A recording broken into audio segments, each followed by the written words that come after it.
dedication. A little inspiration. Yeah.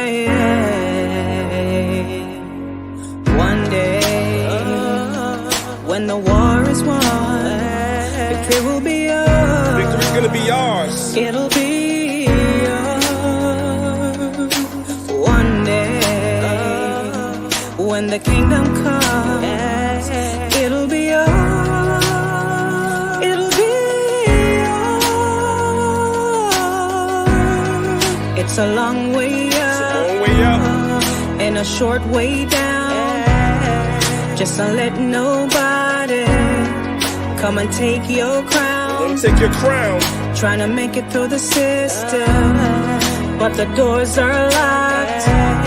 The Most High got you covered. You're gonna rise to the top. We're gonna rise, y'all. This battle will bring victory. On with the greatest book in history. Jacob, you're great, it's no mystery. Jacob, you're great.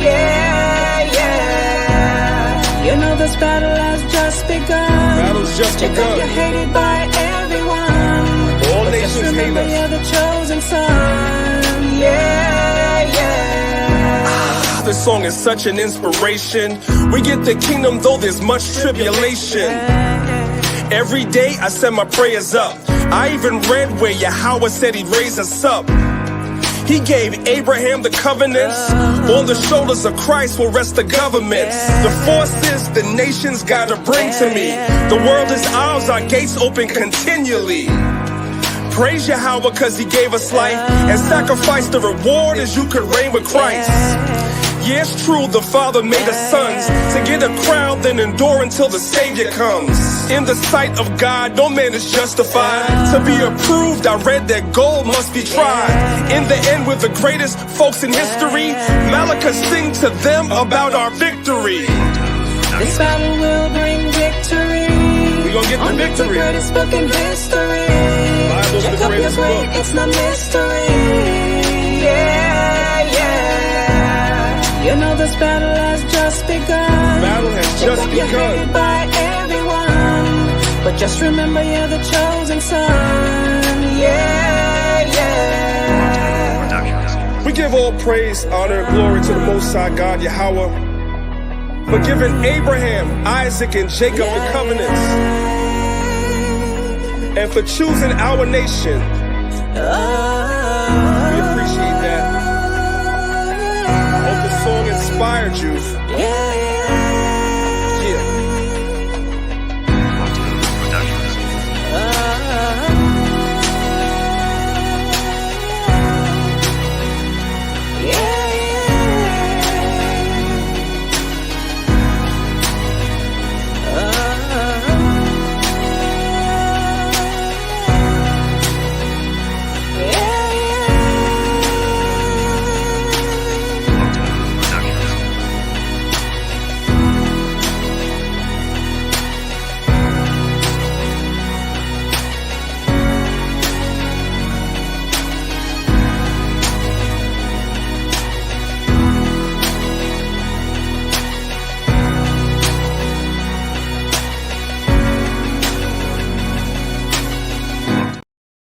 Well, this is not Jesus Christ. Where is this in the Bible? Right.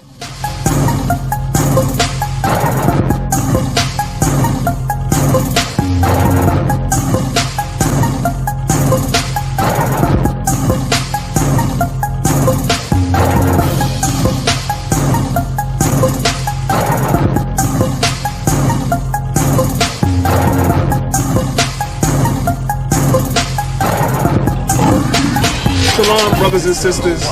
Welcome to the Lines of Israel website. My name is Priest Daniela. You didn't come to our website by accident. Remember what the Bible teaches us. Man's goings is of the Lord. How then can a man or a woman understand their own way? Come, learn your history, your nationality, your heritage. And with that, we say shalom. You're all welcome to the Line of Israel.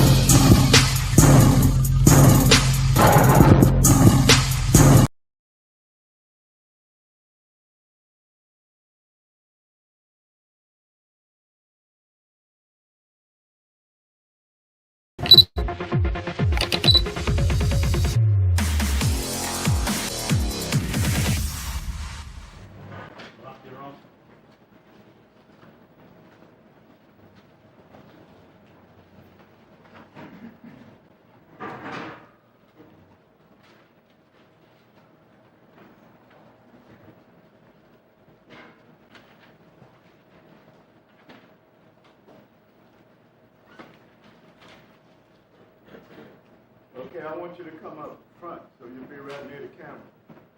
Let them sit over there where you sit.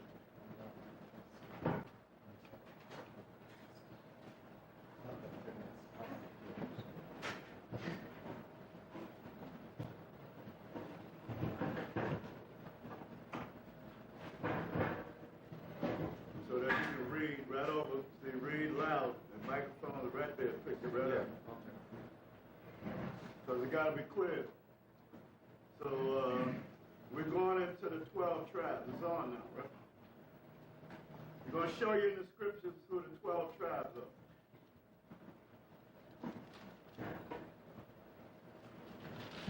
Okay, we need to get these books. You need to get these books for your study. The name of this book I got in my hand is called Gensesis. Jamesadairs,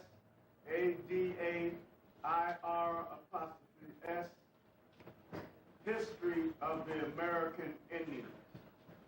Gensesis, History of the American Indians.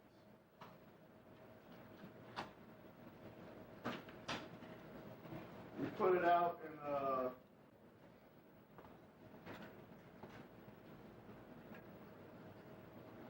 around 1675. They got many different dates that it was published. You'll see that in the book.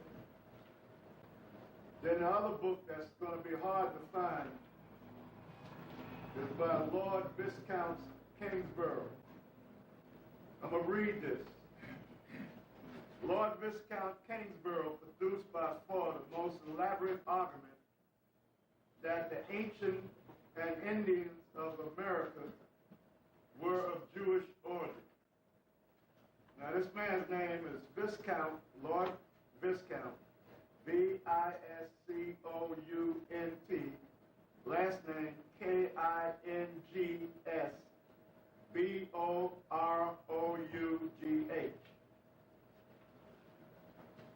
He published in London, 1830 to 1848, 9 volumes in which many ancient Spanish, French, and Mexican manuscripts were for the first time printed. This work cost Lord Kingsborough, it is said, above 32,000 pounds, wrecked his fortune, and lost him his life. He died a prisoner for debt. Kingsborough's work is beyond the reach of the average reader or student. It has become excessively rare, bringing about $500 in the book market. So you know it's worth much more than that now. Because that was around 18-something.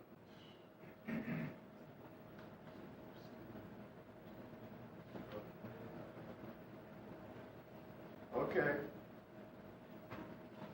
Here's what it says in the contents. A history of the North American Indians, their customs, etc. Observation on their color, shape, temper, and dress. Observation on the origin and descent of the Indians. Observation and arguments and proof of the American Indians being descended from the Jews. Now, brother got another book. It's called The Lost Tribes and Promised Lands. Lost Tribes and Promised Lands by Ronald Sanders. R-O-N-A-L-D-S-A-N-D-E-R-S. Ronald Sanders. Now the brother is going to read some quotations out of this book. Tell him page. This is on page 182. Since it's in the second paragraph down. Loud. It's in the second paragraph down. Since Lander was convinced that Indians were descended from the lost tribe of Israel. Now we're going to go to page 363.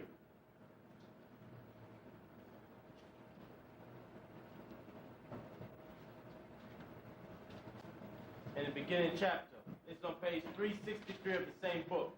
In September 1644, a Portuguese Moreno named Antonio de Montesinos arrived in Amsterdam after having lived for some years in South America, and proceeded to tell the leaders of the recently established Jewish community there a story that caused them to think of him as a latter-day Eldad the Danite. 2.5 years before, he told them while traveling in the wild mountains of Quito, he had heard some of his Indian guides remark that the natives of that country deserved all the suffering they had undergone at the hands of the Spaniards. When he had asked them to explain why they thought such a thing, they had replied mysteriously that it was because we so badly treated a holy people, the greatest in the world. Nothing more had been offered by them on this point. But later in the same conversation, Francisco, one of the Indian guides, had declared that his countrymen would be avenged upon the Spaniards in time anyway. Right, because he's an Israelite. That's the guy that replied. You got that? Everybody got that? This is the Indian. Because the Indians are Israelites, just like we proved in here. Now listen to what he's going to say. By means of a people now hidden. Now nobody can tell me who that people now hidden. Now he's an Israelite. But he's talking about, if I talk too much, you're going to get the answer. I want you to think. Who's the people that this Israelite's talking about hidden? Read it again, brother. Because they're still looking blank. It said, nothing more had been offered by them on this point. But later in the same conversation, Francisco, one of the Indian guides, had declared that his countrymen would be avenged upon the Spaniards in time anyway by means of a people now hidden. A people now hidden. Boy, y'all asleep. 83rd Psalm. Listen, 83rd Psalm. Keep not thy silence, O God. Hold not thy peace, and be not thy still, O God. For lo, thine enemies make a turmoil. The enemies of the Most High is all the nations on this planet. All the nations, with Esau at the top. And they that hate thee have lifted up the head. They that hate the Most High, the most that have lifted up their head is the so-called white man. They have lifted up their head as what? As Israelites, as the Most High, as Jesus Christ, as Moses, as Solomon. They have lifted up their head as the people of the Most High, the so-called white man, by painting all the people of the Most High, so-called white people. Everybody understand? And they that hate thee, talking about the white man, have lifted up the head, meaning they have lifted themselves up as us, have made themselves honorable, have called themselves Jews and Israelites. They have taken crafty counsel against thy people, meaning they overthrew all Israel, the white man, and consulted against thy hidden ones. Nobody know who the hidden ones is yet? Huh? So-called Negroes. That's right. The so-called Negroes, the hidden ones. Tribe of Judah, the so-called Negroes, the hidden ones. Read that statement again. It says, nothing more had been offered by them on this point. But later in the same conversation, Francisco, one of the Indian guides, had declared that his countrymen would be avenged upon his countrymen? upon the Spaniards in time anyway, by means of a people now hidden. Why does it say that? Because the gathering of the people shall be to Judah. That's why it says it. So who's the hidden one? The so-called Negroes. Y'all still don't understand it? This information was written back there. They were saying that the Indians was Israelites. They was always saying it. But they was keeping a secret that the Negroes were the Jews. And they hid them. Y'all don't pick up what you read in the scriptures. Now I'm going to give you scriptures on it. You finished? Yeah, just about. Read that again. Nothing more had been offered by them on this point, but later in the conversation, Francisco, one of the Indian guides, had declared that his countrymen would be avenged. Who is his countryman? Israelites. Who is he? Israelites. The so-called what? Indian. Okay. Would Who be is he talking about? so-called. Yeah, so-called American Indians he's talking about. When he said, my countrymen. Listen to what I'm asking. Read it again. Nothing more had been offered by them on this point, but later in the same conversation, Francisco, one of the Indian guides, had declared that his countrymen would be avenged. Indian guy, this Indian guy was a what? Israelites. So he's talking about his countrymen are what?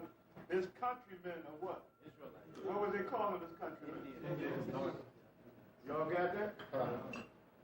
Go on. That his countrymen would be avenged upon the Spaniards in time anyway, by means of a people now hidden. So who is this people now hidden? Judah. Y'all got that? Y'all got to learn how to read what you pick up on what you read. That's why I went in the 83rd Psalm. I'm going to read it again. Keep not thy silence, O God. Hold not thy peace. Be not thou still, O God. For lo, thine enemies make a tumult, and they that hate thee have lifted up the head. The enemies making a tumult is all the nations. All the nations. Because they all took us down. And the one that has lifted up his head is the white man. He has lifted up his head as us. He has said, I am the Israelites. I'm the chosen people of the Most High. I'm the Christians. I'm the anointed people. I'm Moses. I'm David. I'm Jesus Christ. I'm the angel. I'm the Most High, right? And they have taken crafty counsel against our people. They lied about us. They call us what? Indians and Negroes and so on, right? That was crafty counsel. And consulted against thy hidden ones. The hidden ones are who? Judah. Okay, the so-called Negroes. Y'all got that, right? They have said, come and let us cut them off from being a nation. Who's the main culprit in this? The white man. Okay, but all the nations plotted, but the so-called white man is the main culprit in this. Now I want you to give me, brother, Isaiah 29. 29th chapter of Isaiah. I believe it's the 16th verse. 15 verse? 16. Turn upside. Yeah. What's the 15th verse say? Woe unto them that seek thee. Right, get the 15th verse. Isaiah 29th chapter and the 15th verse. Repeat it again. Isaiah, the 29th chapter and the 15th verse. Woe unto them that seek deep to hide their counsel from Yahweh. Yeah. Because the so-called white man thought he was going to stop the Most High's program. Whose program was he trying to stop? So he figured if he hid the truth, that'll stop the program, that'll stop the prophecies of Israel coming back and ruling this earth and putting him in captivity. Gone. And their works are in the dark. Yeah, because they were doing this secretly. Gone. And they say, who seeth us, and who knoweth us? Surely your turning of things upside down shall be esteemed as the potter's clay. Okay, who knows where the scripture is? He that made the eye, can he not see? He that made the ear, can he not hear? Psalms 94 and 9. And the whole Isaiah 29, because we're going back to the 16th verse. Right. The Psalms, the 94th chapter and the 9th verse. He that planted the ear, shall he not hear? he that formed the eye, shall he not see? So who is he telling that to? So-called white man. The white man saying that the Most High is asleep. He don't know nothing. There ain't no Most High. The fool has said in his heart, there is no God. Who's the fool? So-called white man. Now go from there and go back to Isaiah 29:16. Isaiah 29:16. Surely you're turning things upside down. So when it says turn things upside down, it means exactly that. He was on the bottom. Like the Most High said in Job, the 30th chapter, that he's more vile than anything on the earth, on the planet. He's more vile than anything in this earth. So he was on the bottom. So he put himself on the top as Israelites, as the people of the Most High, and put us on the bottom as the devil and children of Satan. That's what he's calling us. And wicked. Okay, you finished that statement? Yes, surely. Read it again. Surely your turn of things upside down shall be esteemed as a potter's clay. So you can understand that last part. Esteemed as a potter's clay, meaning a potter making stuff out of clay. He can take that pot and melt it back down and start over again. Put it in some more clay and start over again. Everybody understand? So the Most High is the creator. He turned things upside down. Most High can't turn them back right side up again. So that's what it's saying. Now, let's go from there and go to Genesis 49.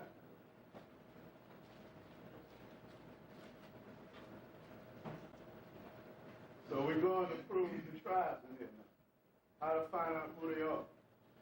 Start reading from the top, bro. Tell them where you at. This is Genesis, the 49th chapter, and the first verse. And Jacob called and Jacob called unto his sons and said, gather yourselves together, that I may tell you that which shall befall you in the last days. Are we in the last days? Okay, don't read too fast so it can be clear. Okay, so he's telling them what's going to befall them as a tribe in the last days. What are the last days? Now. Okay? He was telling them about future prophecies. Everybody got that? Okay, read on. The second verse. Gather yourselves together, and hear ye sons of Jacob, and hearken unto Israel your father. Reuben, thou art my firstborn. Now the Reubenites is the tribe of they call the Seminole Indians. That's the tribe of Reuben. The ones they call the Seminole Indians is the tribe of Reuben. Like list up on the sign up in here. The Seminole Indians, the tribe of Reuben. Okay? Read on. Loud. Reuben, thou art my firstborn, my might, and the beginning of my strength. Okay. Read it again. Hold it a minute, Mike. Let Mike get over there where you at. Yeah. So he don't block the speaker, the microphone. Come out all together. Go back in the back row.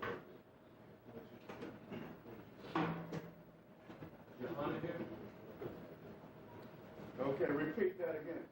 Genesis 49, the 49th chapter and the third verse. Reuben, thou art my firstborn, my might, and the beginning of my strength, the excellency of dignity. The excellency of dignity means that he would be a sharp-dressed guy. Now, the Seminole Indians was the only ones I seen over here put on a turban. They had a turban wrapped around their head. And y'all seen pictures of the Seminole Indians? I couldn't find my book with the pictures of them on it. Turban wrapped around their head. And they wore jewelry around their neck. Okay, and they wore long robes. And y'all seen any of that? Yeah. Okay, go on. And the excellency of power, unstable as water. Unstable as water because he went and messed around with one of Jacob's wives. Okay? Go on. Thou shalt not excel. That's the reason why it's going to tell you. Go on. Because thou wentest up to thy father's bed, then defilest thou it. He went up to my couch. So when he say he would not excel me, he's not going to be over all the tribes. So his birthright position is taken away from him as being the head of all the tribes. Everybody got that? Because he was the oldest of these children to be born. Go on, continue.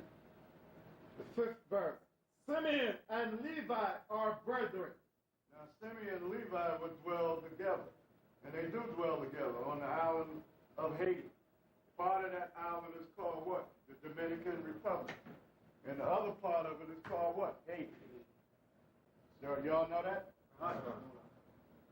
So that's Simeon and Levi. Listen. Read. Instruments of cruelty are in their habitation. When it say instruments of cruelty are in their habitation, it's talking more than just weapons. Spiritual power. They have spiritual power. They can call the spirits out on you. They can take your sweat and mess. The most known place on this earth for voodoo is Haiti. For working with the demons and working with the spirits is Haiti. Everybody know that? Only thing they're working with evil too much. Okay? And the reason why they have such spiritual power because they was the what? Levites. The Haitians were the Levites. And the Haitians of that group, the Haitians is the top ones in that witchcraft. Everybody know that, right? Know what's going on? The 6th verse.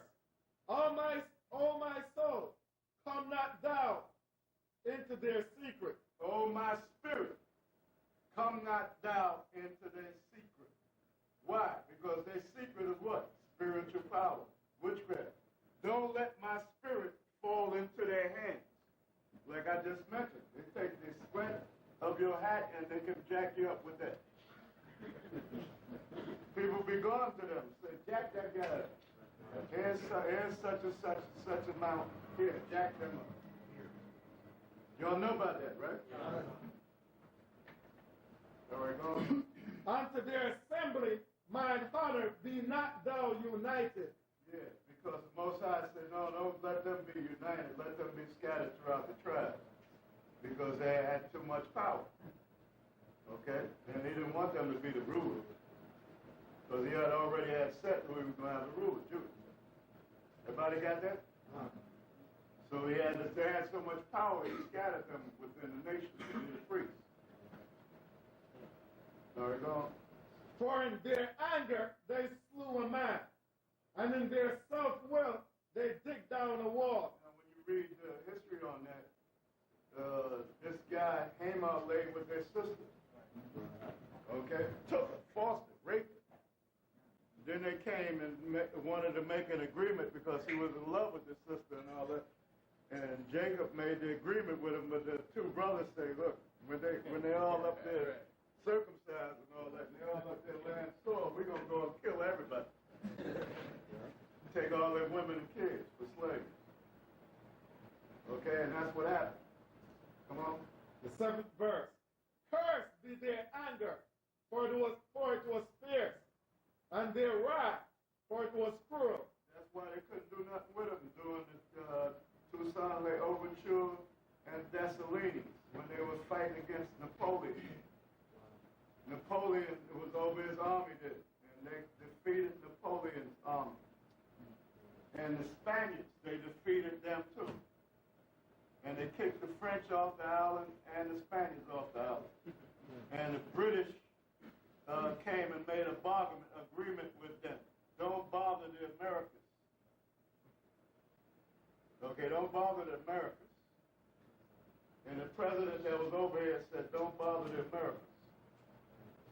Okay, I can't think of his name, but because they were going to have the slaves was going to uprise here, and they was afraid of the Haitians leading the uprise, get together and lead the uprise all throughout the Americas. Because they had their spiritual power. They were jacking up the French and the Spanish with their spiritual power, and they were cutting them up, taking a leg, nailing it to a tree, taking a head, nailing it to a tree, cutting their eyeballs out. They were doing all kinds of stuff. All right. I will divide them in Jacob and scatter them in Israel. Read on. Judah, the 8th verse. Judah, thou art he whom thy brethren shall praise. Okay, now, so Levi and Simeon. Levi is the Haitian, and Simeon is the Dominican. Everybody got that? Negro and Indian father. Has to be a Negro and Indian father because you had Spaniards down there that took over, that's ruling certain portions and all that. Just like throughout Central America, South America, and so on. And even in Puerto Rico. And Cuba. The 8th verse. Judah, thou art he whom thy brethren shall praise. So the Most High is saying that he's going to make Judah the head tribe. Go on. Thy hand shall be in the neck of thine enemies. Now when it says, thy hand shall be in the neck of thy enemies, is letting you know where Judah is at. Who's the head of the so-called white man's world? America. No, America. Listen, brother. Who's the head of the so-called white man's world? America. Okay. So if Judah got their hands in the neck of the enemy, where Judah have to be at? In America. Okay, you got that? North America. Talking about North America. Everybody got that? Ain't talking about South America, it's talking about North America. Read it again. Thy hand shall be in the neck of thine enemies. So that's letting you know where Judah would be at. So Judah is in North America. Everybody got that? Go on. Thy father's children shall bow down before thee. Because Judah is going to be your head. When it say thy father's children, the other tribes are going to bow down before Judah because Judah is going to be the head. Just like when Joseph, when you read this history about Joseph, Joseph had a vision after he was given this technicolor coat by his father. He had a vision and a dream, and he told the dream to his father and his brothers. And Jacob said, you mean me and your mother go bow down to you? And the 11 stars, the sun and the moon represent Jacob and his wife, his mother. And the 11 stars represent the other brothers. You mean we gonna all bow down to you? And they all got angry with Joseph. Okay, including Jacob. But did they have to bow down to Joseph? Because he was ruler over Egypt. So when they came to Egypt, they had to bow down before him, right? Speak to me, y'all. The 9th verse. Judah is a lion's whelp. So Judah is a lion's cub. Whelp means a child of a lion. Okay? So Judah is a lion's cub, so you can understand. So Judah is like a lion. Okay? But he's a cub. He's a baby now. All right, go on. From the prey, my son, thou art gone up. From the prey, are they going after the prey? No, the prey they're supposed to be going after is establishing this truth. But what are they going after? Drugs. Okay, they're killing each other and all of that. Everything but what they're supposed to be going after. Read it again. From the prey, my son, thou art gone up. So you can understand, what is the prey?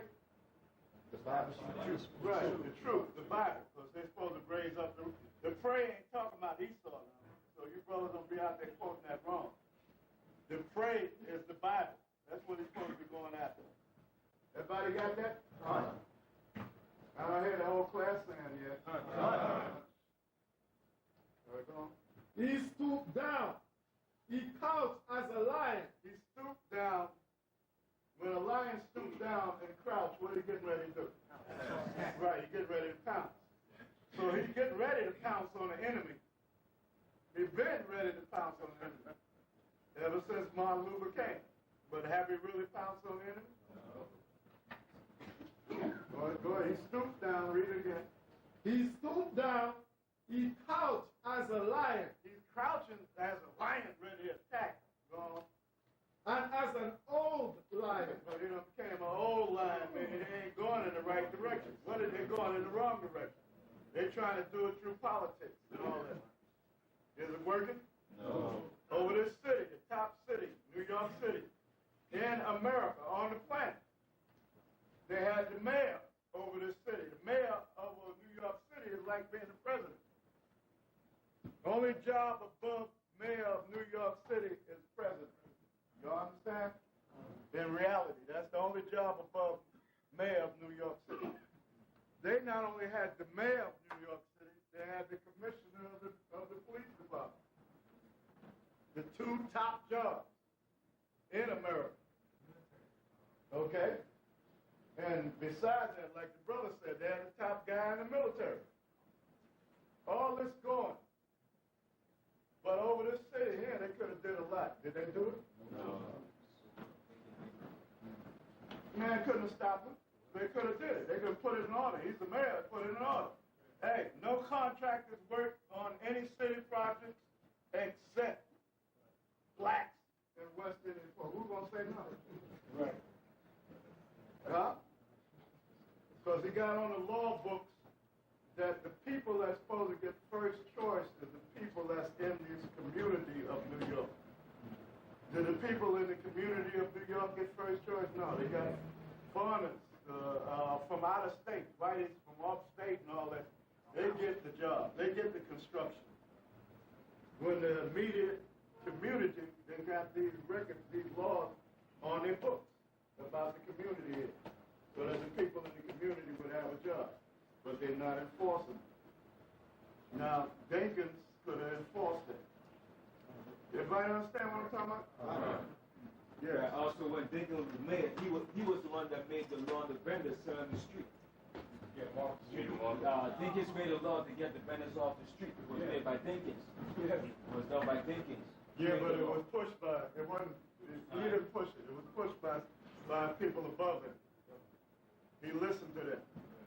Okay?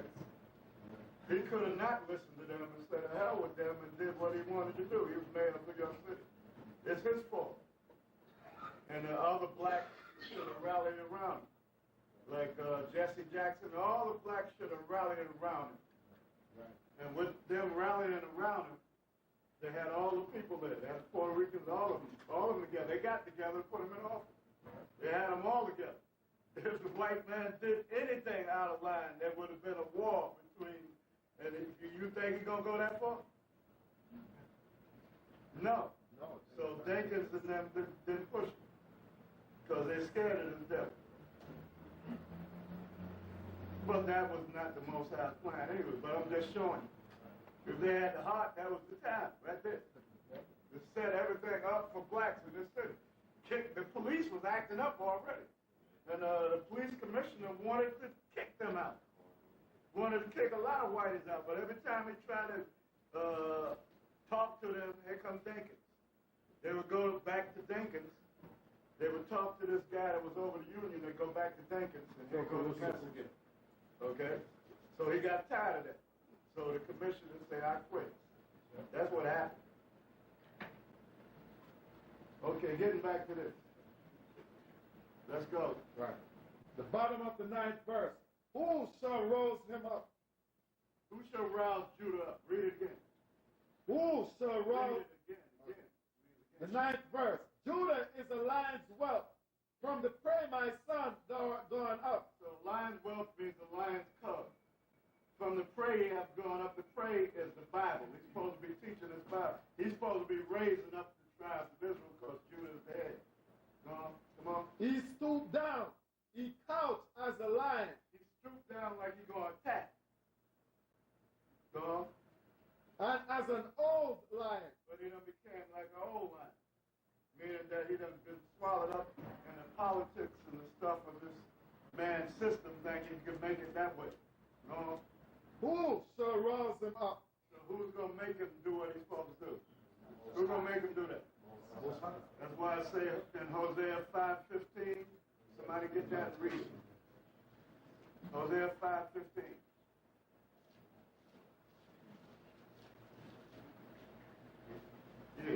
Loud. You got to stand up and read it. Hosea 5:15. I will go and return to my place till they acknowledge their offense. Today is talking about as Israel, us. Till we acknowledge our offense. He's going to go and return. So in other words, I'm going to turn my back on you. Go on. And seek my face. And read the whole statement again. I will go and return to my place. So when he said he'd go and return to his place, that means he's going to turn his back on us, which he did. Go on. Till they acknowledge their offense. Until they begin to acknowledge their offense. Now, we done started them acknowledging their offenses now, but not completely. Because this truth is getting out there now. Go on. And seek my face. And some of them are seeking now, but not like it's supposed to be. Go on. In their affliction, when the Most High put this heavy affliction on them, go on, they will seek me early. Then they're going to seek him in masses. Okay? So there's going to be some heavy affliction. To wake up Judah, Benjamin, Levi, all the tribes, Ephraim, all of them. They're going to be afflicted. So they're going to have to say, this is the Most High doing this. And what do we have to do? He's going to put them in that position so that they can accept the truth wholeheartedly. Go on, read on. This is Genesis 4, the 49th chapter, the 10th verse. The scepter shall not depart from Judah. The rulership shall not depart. Scepter means rulership. Go on. Nor a lawgiver from between his feet. Judah was to teach the children of Israel. That's why it's calling them the lawgiver. Everybody got that? Go on. Until Shiloh come. Shiloh is Christ. Shiloh means peaceable.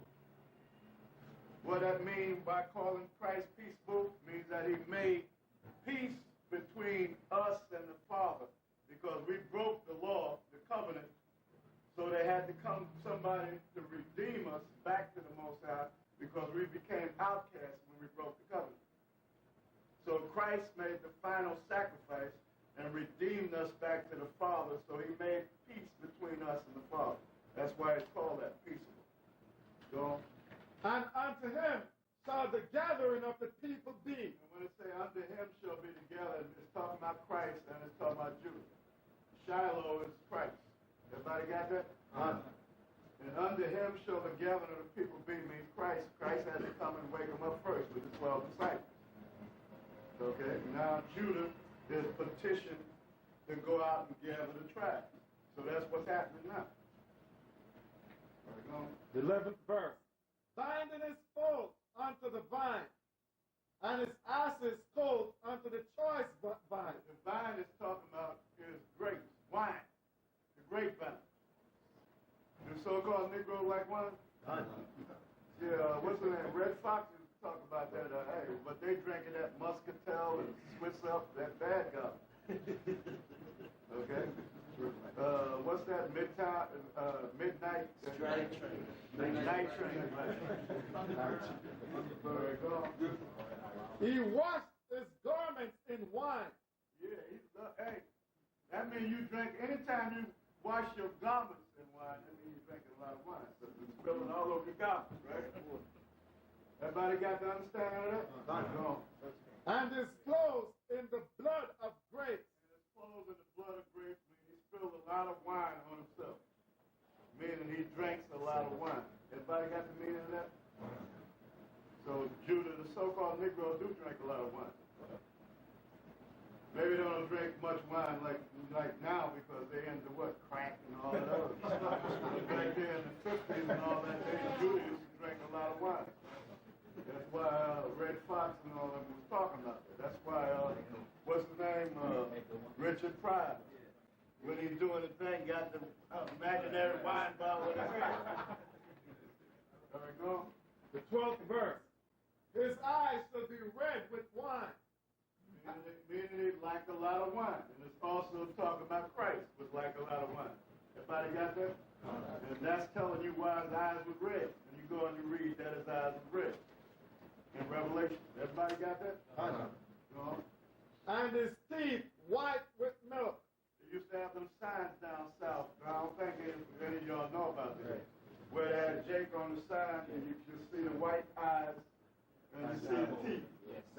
White. Okay, oh, you saw them, right? Yeah, they sitting on these boats and everything. Sometimes they have just his eyes and his teeth and a big old slice of watermelon with a bite of it. The 13th verse.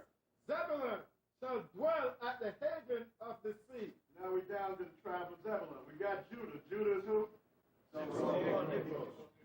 Reuben is who? Simeon is who? Levi is who? Okay. Now starting again. Reuben is who? Simeon is who? Dominican is what? Of Indian descent and Negro descent. Listen good. Of Indian father and Negro father. So you can understand. Levi is who?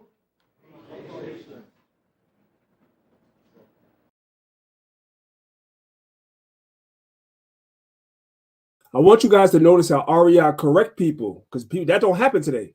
Aharayh was like, no, you say of Negro and Indian descent, because some of you dumbass motherfuckers think we think the white man that's now in the islands are Israelites too. No, that's not the way it was taught. That's all. Okay, Judah is who? And where is he located at? America. What part of America? North America. Okay, remember that, because this is all called America. All right, Zebulun. Come on. Read it again. Genesis 49, chapter the 13th verse. Zebulun shall dwell at the haven of the sea. So it's giving you where Zebulun shall be in the last days. What is this we living in? Last days. Okay.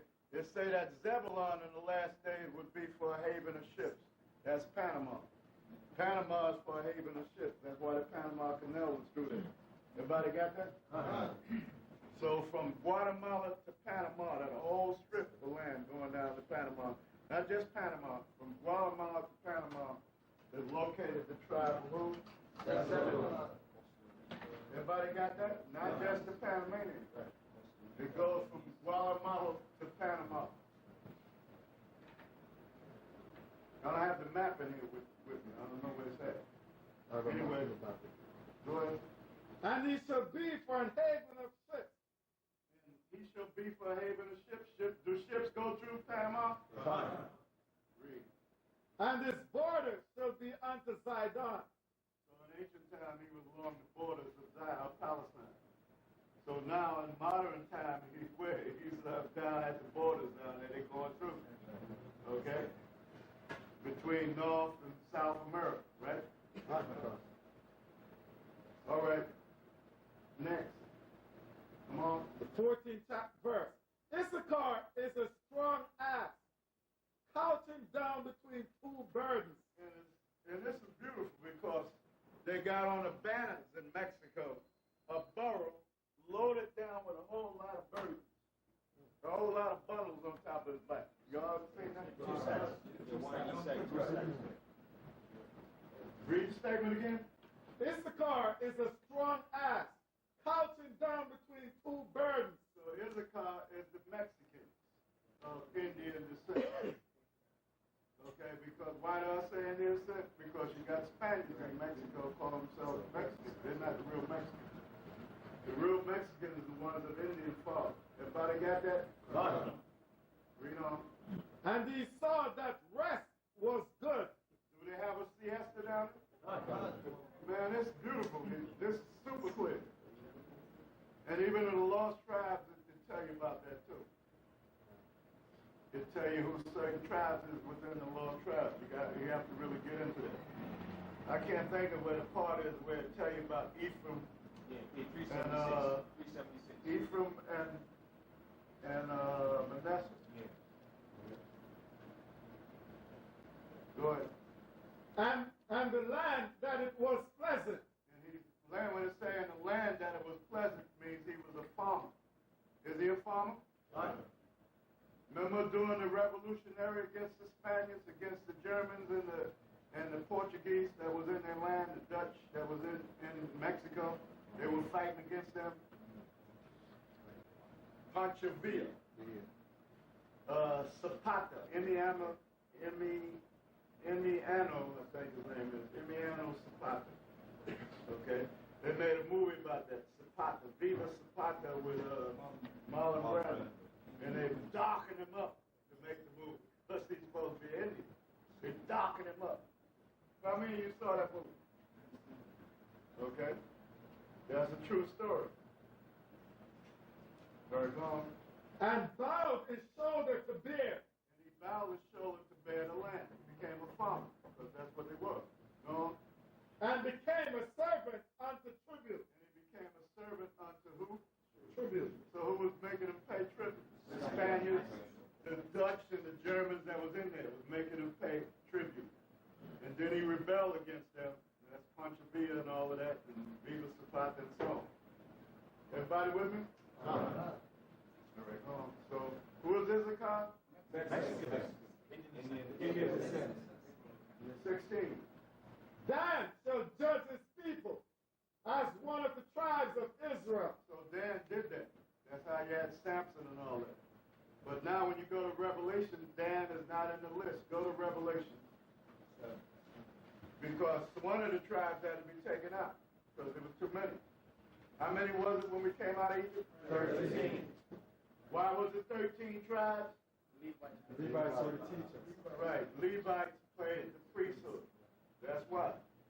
Now, after the Levites prayed the priesthood, then they're supposed to go back to 12. That's why it says this in Revelation. Read it for 4 verses. Revelation, the 7th chapter and the 4th verse. And I heard the number of them which were sealed, and there were sealed 144,000 of all the tribes of the children of Israel. Read it again. And I heard the number of them which were sealed, and there were sealed 144,000 of all the tribes of the children of Israel. Now, tell them where you're at. This is Revelation, the 7th chapter and the 4th verse. Now, read on. Of the tribe of Judah were sealed 12,000. That's 1.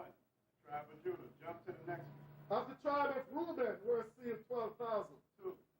Of the tribe of Gad were sealed 12,000. 3. Of the tribe of Asher were sealed 12,000. 4. Of the tribe of Naphtali were sealed 12,000. 5. Of the tribe of Manasseh were sealed 12,000. 6.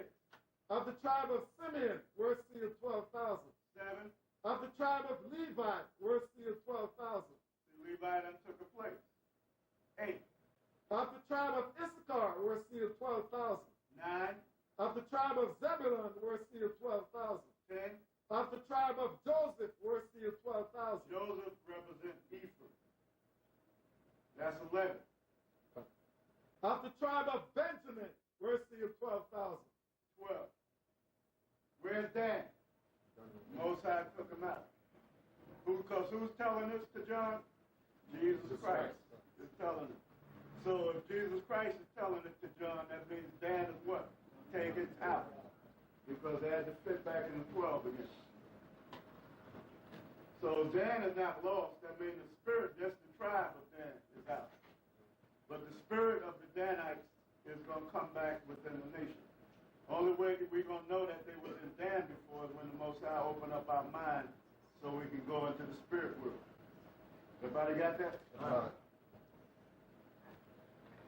All right. Come back to Genesis 49. Genesis 49, chapter and 16th verse again. Dan shall judge his people as one of the tribes of Israel. What you did. You had out of him one of the greatest warriors ever. What was his name? Samson. Okay, now let's jump from that and go to the 19th verse. The 19th verse.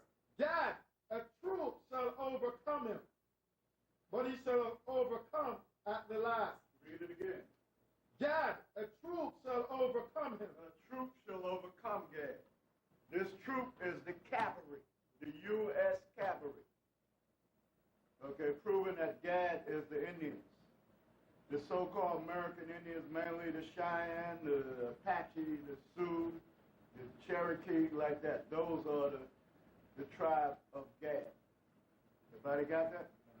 They call themselves many different names. They're the tribe of Gad. Everybody got that clear? The tribe of Reuben is just one, Seminole Indian. And really the Seminole Indians, as far as I know, ain't never signed a treaty with this country. Somebody brought that up recently.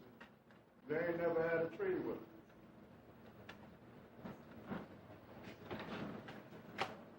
All right, come on. But he shall overcome at the last. When is the last? Now, okay, so in the end, Gad gonna overcome. Everybody got that? Go on. 20th verse. Out of Asher his bread shall be fat. His bread shall be fat means a lot of stuff is in that land of South America.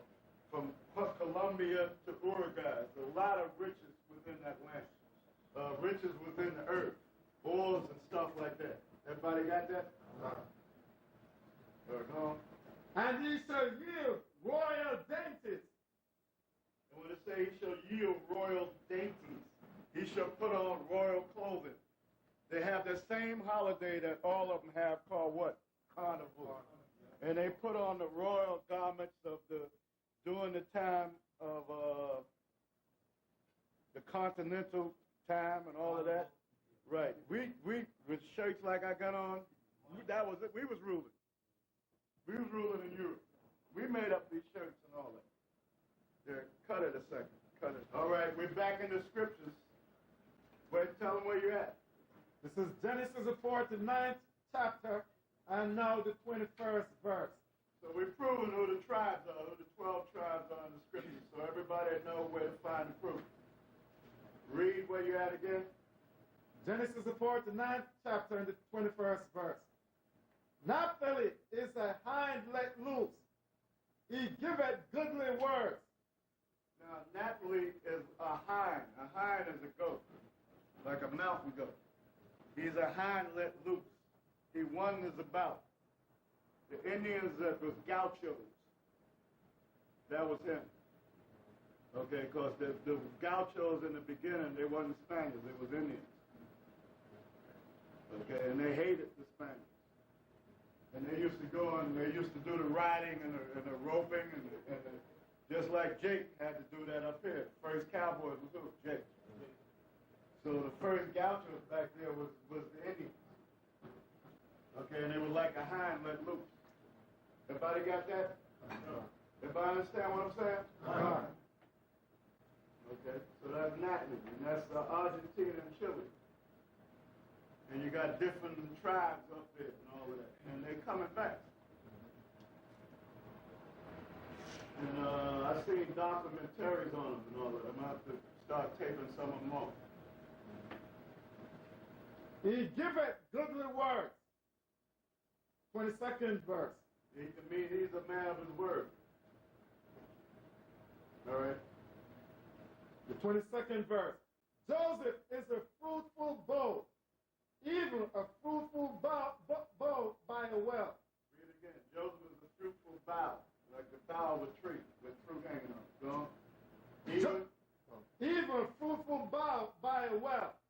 He's well watered. Okay? And Joseph, Ephraim have a lot of kids. And Manasseh have a lot of kids too. Those are the children of Joseph. Go on. Whose branches run over the wall. When it says his branches run over the wall, they ran over and intermingled into Esau's. Okay? Everybody got that? All right, go on. The archers have sorely grieved him.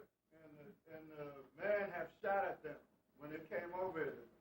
When you study history, conquistadors and all that, they call that a what? Port of riches. And they were killing like mad when you go into the history. They were killing Ephraim like mad. Any of y'all know about some of that? You know about some of that history? And shot him and hated him. But his bow abode in strength. But his bow abode in strength, meaning they wasn't able to wipe him out. Why? Because the Most High kept him. Because he was the head tribe over here. Come on. hands were made strong. Yeah, they couldn't destroy him. Everybody got that? Read. By the hands of the mighty power of Jacob. That's who saved him, the Most High. The mighty power of Jacob is who? The Most High, Yahweh. Come on. From thence is the shepherd, the stone of Israel. From thence is the shepherd, is the stone of Israel. Now it's reflecting back to Joseph, their father. Because Joseph led them into where? Okay? So y'all can understand that. And he saved, Most High through Joseph, saved Israel from the famine and all that. So they didn't have to die. Okay? And brought them into Egypt and made a nation out of it. Everybody got that? Come on. Even by the power of thy father, who shall help thee? And by the power of thy father, who shall help thee is the Most High. Everybody got that? Come on. And by the Almighty, who shall bless thee with blessings of heaven above? Blessings of heaven above mean they live in an island area and is blessed with the sun and the sky. And the fruits and stuff flourish on the island, right? Speak to me, y'all. Come on. Blessings of the deep that lie under. When they say blessing of the deep that lies under, is letting you know that they are what? An island. Read the whole statement again. Even by the power of thy father, who shall help thee? And by the Almighty, who shall bless thee with blessings of heaven above? The blessings of heaven above mean the sun. It's good weather down there for things to grow. Come on. Blessings of the deep that lie under. Blessings of the deep that lie under their island. Because they're an island in the ocean. Right? Read. Blessings of the breast and of the womb. Blessings of the breast and of the womb means they're going to have a lot of kids. So do they have a lot? Do Ephraim and Manasseh have a lot of kids? Yeah. Come on. The blessings of thy father have prevailed above the blessings of my progenitor. The blessings of his father, Jacob, have prevailed above the blessings of my progenitor. Come on. Unto the utmost bound of the everlasting hills.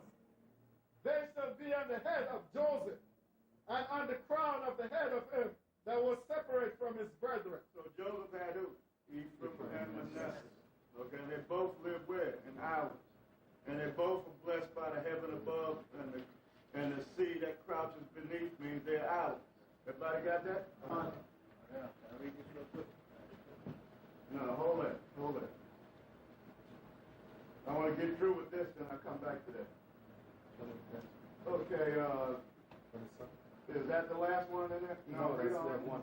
Come on. This is the 27th verse. Benjamin shall raven as a wolf.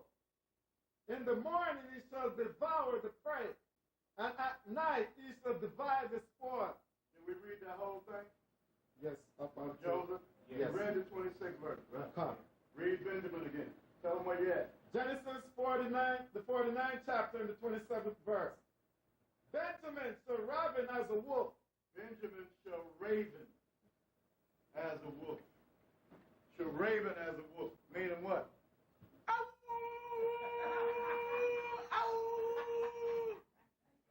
What is the wolf doing? What is he doing? He ain't just crying out. What is he doing? What is the wolf doing? Nobody knows?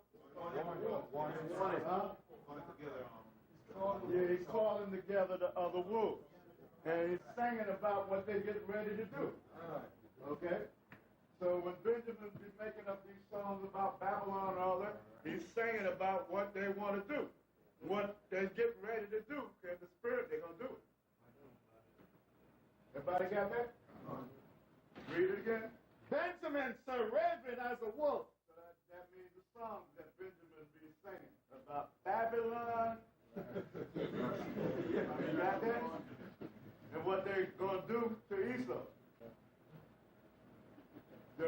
When the wolves get ready to attack you, they sing before they attack you, right?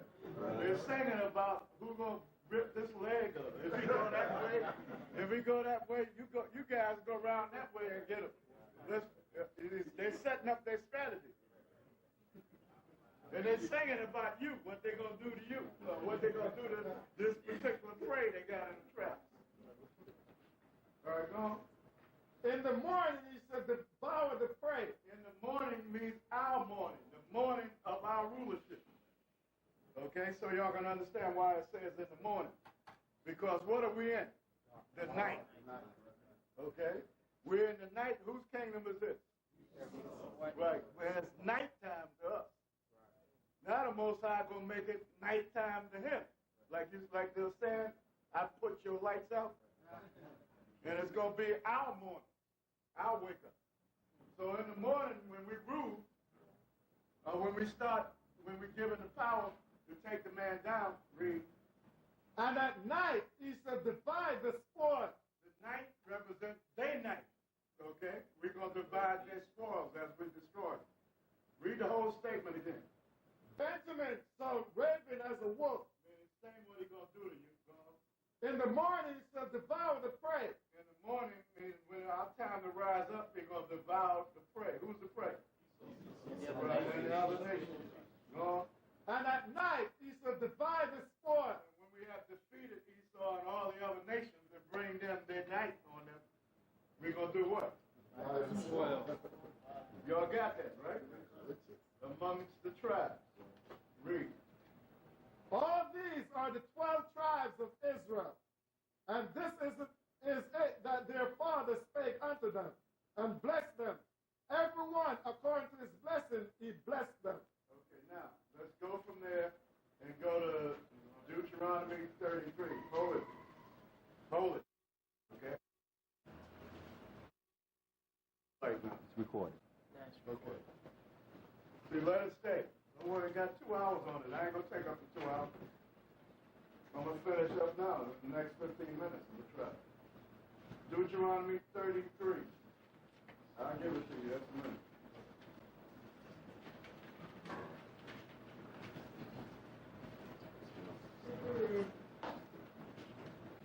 Go from, start at the 6th verse. Deuteronomy 33rd chapter and the 6th verse. Really, start at the 5th verse. Deuteronomy 33 and 5. And he was king in Jeshurun, when the heads of the people and the tribes of... Right, back up to 4. Back up to 4, read down. Deuteronomy 33 and 4. Moses commanded us a law, even the inheritance of the congregation of Jacob. What was Moses? A Levite. A Levite. Everybody got that? Read on. And he was king in Jeshurun. And the Most High made him king over Israel. Okay. When the heads of the people and the tribes of Israel were gathered together, let Reuben live and not die. And let Reuben live and not die, meaning don't let the enemy, which is the so-called white man, wipe out the Seminole Indians. Did he wipe them out? No. Everybody, did he wipe them out? No. And let not his men be few. So don't let him get wiped out. There we go. And this is the blessing of Judah. And he said, hear Yahweh, the voice of Judah, and bring him unto his people. And bring him unto his people. Judah is supposed to be doing what? Gathering the 12 tribes. So you see that? And bring him unto his people and wake him up so that he can gather the 12 tribes. Everybody see that? Read. Let his hands be sufficient for him, and be thou and help to him from his enemies. Yeah, because the white man was trying to get rid of us, he's still trying to get rid of He's trying to get rid of you. He's still trying to get rid of you. And he's trying to get rid of all Israel. Everybody got that? No. The 8th verse. But I'm going to say he watches Judah more than he do anybody else because he know that's the head. That's the key. If he can get rid of that, then the prophecy is done away with. Like this movie called Prophecy. Right. They got rid of Gabriel because Gabriel leads the charge. The last trump, he has the horn. He blows the horn for what? For the angels in charge.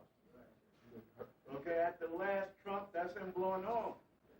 So Esau is saying that movie prophecy, if I get rid of Gabriel, I can stop the angels from coming. Smoking crack. He showed the angels coming in heaven, and then when he killed Gabriel, the angels stopped coming. Who saw the movie? Y'all remember that? The angels coming in the clouds, then when they killed Gabriel, they stopped. And then this man was nasty. He had Gabriel get beat with a tire.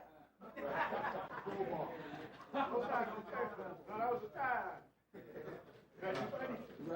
Screw the towel. You'll pay good money to watch that. All right, go on. The 8th verse. And of Levi he said, let thy Thummim and thy Urim be with thy Holy One. The Thummim and the Urim is the two books.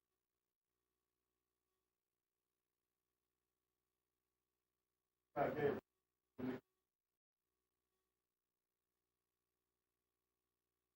color for a certain answer. You ask an answer and it would light up a certain way. Right. Okay? All right, go on. Whom thou didst prove at Massa, and with whom thou didst strive at the waters of Meribah, who said unto his father and to his mother, I have not seen him, neither did he acknowledge his brethren, nor knew his own children, for they have observed thy word and kept thy covenant. Yeah, in other words, Levi didn't stray from the law then. Levi was strict. In other words, that's why when they was around there starving, they had cattle. But why didn't they go and take the cattle? They were starving, right? Why didn't they go take the cattle? Because the Levites were guarding the cattle. And the Levites was rough. So they didn't go over there and try to take no cattle. Y'all, that's why y'all got to study. During the time they were starving, asking for meat, they had all this cattle. But if Moses had let them eat up, there would be nothing left. Because remember, they were doing a lot of sacrifices and stuff. There would have been nothing left if he allowed them to eat that. So the Levites was the one that was guarding the cattle. That's why they still had it. And they were strict. They didn't listen to mother, father, nobody. All right, go on. The 10th verse. They shall teach Jacob thy judgments. And they did. So we can skip some of this. Jump down to Benjamin. 12th verse. 12th verse. Deuteronomy 33 and 12. And of Benjamin he said, the beloved of the Lord shall dwell in the safety by him, and the Lord shall cover him all the day long. When they say the Lord shall cover him all the day long, that means Benjamin lives in the islands too. What covers Benjamin all the day long? The sky. The sky. The sky. Read it again. And of Benjamin he said, the beloved of the Lord shall dwell in safety by him, and the Lord shall cover him all the day long. The sky covers him all the day long. Beautiful sky. Y'all got that? Read on. And he shall dwell between his shoulders. And he shall dwell between the shoulders of the Most High. What is the shoulders of the Most High? The answer I already gave you of one part. What is the shoulders of the Most High? The sky. The sky is one shoulder. What's the other shoulder? Right. Y'all got that? So that's letting you know that he dwells in the islands too. Everybody got what I'm showing? Read it again. And of Benjamin he said, the beloved of the Lord shall dwell in safety by him, and the Lord shall cover him all the day long. So he covers him with the sky, with a beautiful sky, all the day long, because they're in the where? Ocean. They're islands. Everybody got that? Read. And he shall dwell between his shoulders. And he shall dwell between the shoulders of the Most High. So the West Indies on the islands and all that, they dwell in between what? The sky and the sea. So those are the shoulders that the Most High is talking about. His shoulders, the sky and the sea. Everybody got that? All right, go on. And of Joseph he said, Blessed of the Lord be his land, for the precious things of heaven. For the precious things of heaven, they have good weather. He's in an island, and what's being brought forth? All kinds of fruit. No? For the dew, and for the deep that coucheth beneath. And that's letting you know it's an island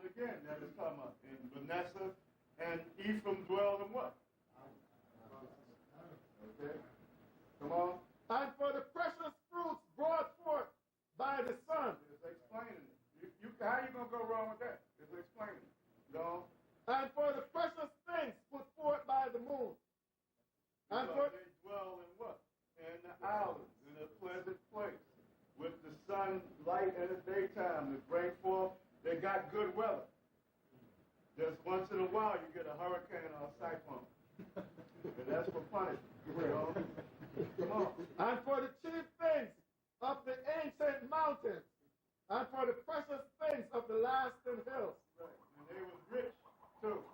They call that what? The island of riches. They didn't call Puerto Rico mean port of riches. They wasn't calling it a port of riches because they had nothing. They was calling it port of riches because they saw jewels. They saw jewels hanging off the Ephraimites and Manasseh, mainly Ephraim, because he was the head tribe. And gold and all that, all around. All of them had gold and silver and stuff like that. Like Montezuma. Okay? But Ephraim was so rich because he was the top tribe. It's so rich, they call it what? Right. Now, where's all that riches? In the ocean. Because they were trying to take it back. In the Bermuda Triangle. Come on. The 16th verse. And for the precious things of the earth, and fullness thereof, and for the goodwill of him that dwelt in the bush. Now, jump from there and go to 17. His glory is like the firstling of his bullock. Of the bullock is power. Firstling of the bullock. Because Joseph was the first one to help lead us into the land. Because he led us into what? Egypt, to become a nation. Everybody got that? Come on. And his horns are like the horns of unicorns. Meaning it can't be destroyed. Even though they try to destroy him. Read. With them he shall push the people together to the ends of the earth. With them we shall push the people together to the ends of the earth. And talk about Manasseh now. The other son of Joseph. Because where did the Cubans go? Into Africa. And they were fighting the cracker over in Africa. They had armies down there fighting against the cracker to get them out of this area and that area. Any of y'all know about that?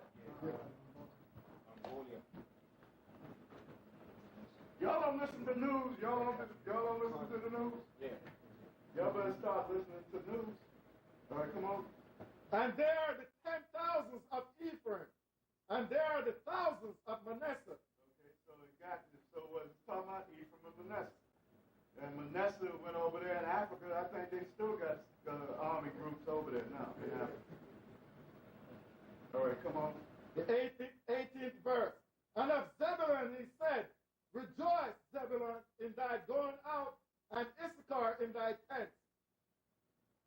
So we know what that is already. Zebulun is who?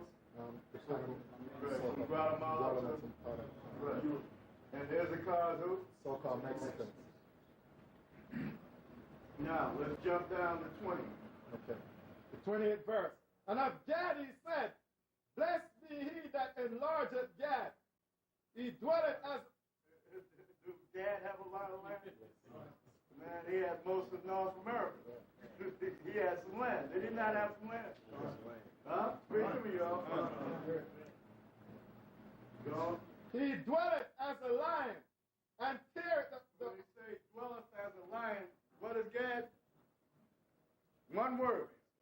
Warrior. Ain't he a warrior? So he dwelleth as a lion. He's a warrior. Go on. and teareth the arm with the crown of the head. Now this is two parts. And teareth the arm is the first part. He does something with the arm. What do he do with the arm? He cut his arm, make the blood brother cry. Okay?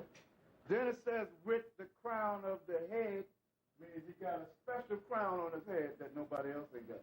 That's that bonnet, that headdress. That bonnet headdress. When you look around this earth, ain't nobody else got that crown. Right? So read it again. And of Gad he said, blessed be that enlargeth Gad. His land, he got a lot of land. Don't he have a lot of land? Go on. He dwelleth as a lion. He is a warrior. Go on. And teareth the arm with the crown of the head. And tears the arm means he does something with the arm. What do he do? A blood brother right. So he cut the arm with his knife. One point, brother was saying he tears the arm with the feather out of the crown. That's a lie. He cuts the arm. That's what it's talking about. You got to separate them. He cuts his arm and with a knife and make the blood brother right. Okay? With the crown of his head is letting you know he got a special crown on his head. That's the feather, the bonnet, the headpiece that runs all the way down his back. Nobody got that headpiece. Okay? The 21st verse. And he provided the first part for Seminole Indians, to check them out to see they're different. They don't even wear that headpiece. They wear what? Turban wrapped around their head. There we go. And he provided the first part for himself. Okay, over here in America. He had the major portion over here. Then when you go back in history, same thing when we came out of Egypt. He was one of the front runners in the war of taking the land. Okay? So now you got all the tribes in there. Now we're going to go and get Egypt. Now, one more. No, jump to Naphtali. Right. Skip Dan because Dan is, is taken out. So jump to Naphtali. This is Deuteronomy 33rd chapter, the 23rd verse. And of Naphtali he said, O Naphtali, satisfied with favor and full with the blessing of the Lord. Yeah, because Naphtali got a good area too over there in Argentina and Chile. Okay, come on.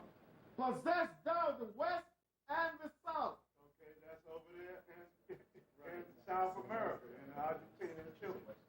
Them Indians that's over there, they call some of them boat people. Huh? Yeah. They show some of them on boats and all that. And they have that funny type of hat. That Judah was out here wearing that hat one time too. With the tassel hanging off the front. Looked like a bed hat. Looked like a nightcap. Come on. And of Asher he said, let Asher be blessed with children. And Asher is in South America, from Colombia to Uruguay. Okay, Brazil is a major portion of that. Go on. Let him be acceptable to his brethren, and let him dip his foot in oil. And they got oil in that land when you go and you check out the resources. They got untapped resources there. They're trying to tap them. Hold your hand down. Read on. Thy shoes shall be iron and brass. They got iron and brass in that land too. One brother had a map and he put up all them things on there, what they got in that land. All right, go on. And as thy days, so shall thy strength be. Okay. Now, let's go from there and let's go to Hosea. Then I'm going to let the brothers go that have to go.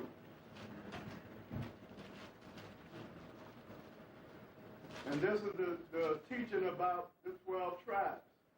And all the schools that get this information on this tape, teach the way I'm showing you. Don't make up new things about the tribes, because I'm giving you the meaning of what is saying in the scriptures about the tribes, how to prove it.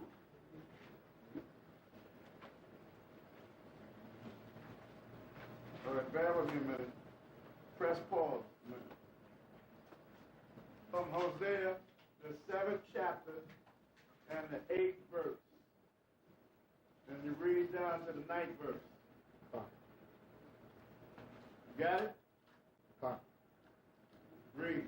Hosea, the 7th chapter and the 8th verse.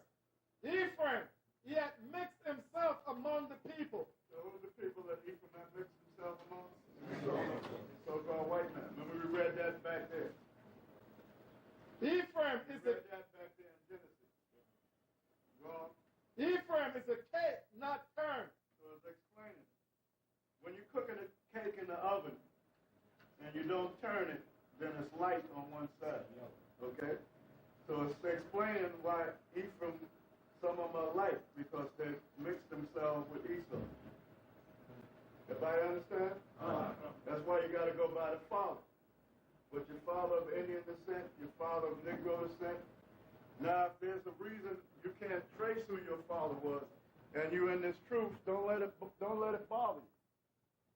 Because if you're in this truth, the Most High got you in here, and you're Israelite. Because the Most High know who you are. Now, the proof on that is this. So brothers can't be going off on Ephraimites and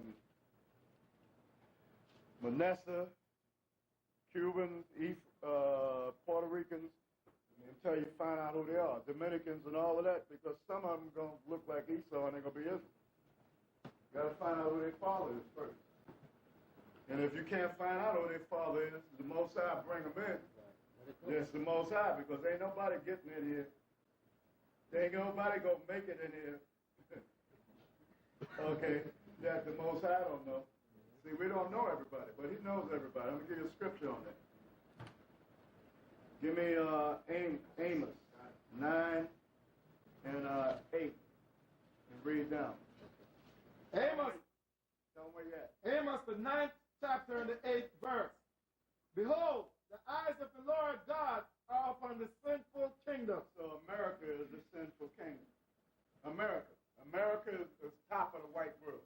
The whole kingdom is sinful. But the focal point is what? America. No? And I will destroy it from off the face of the earth. And America is going to be the one that's going to be destroyed totally as a desert. No? 7, that I will not utterly destroy the house of Jacob. Because the house of Jacob is Israel. We're here. The Israelites is here in America. No? Saith Yahweh. For lo, I will command and I will sift the house of Israel among... Sift the house of Israel. So, hey, we don't know everybody, but the angels know everybody. You see what I'm showing you? All right.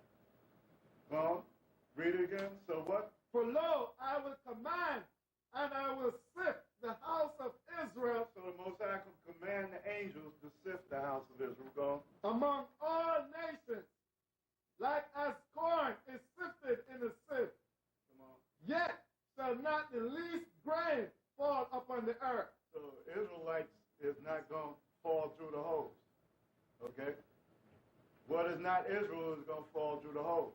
So who's going to do this? The angels. Because we don't know everybody. But if you're in this truth and you don't know who your father is and all, don't worry about that. Because the Most High is the one got you in it. And if you lead you all the way through it, that's the Most High got you in it. And the other brothers shouldn't be oppressing other brothers. You understand what I'm saying? I think I had a good precept for you if you wanted it to what you were saying. It's in John. Let me hear what it says. Cut the camera. It's in John. For lo, I will command and I will sift the house of Israel among all nations. So Israel ain't gonna be lost. Because the Most High is sifting, doing the sifting through the angels. Come on. Like as corn is sifted in a sieve, yet shall not the least grain fall upon the earth.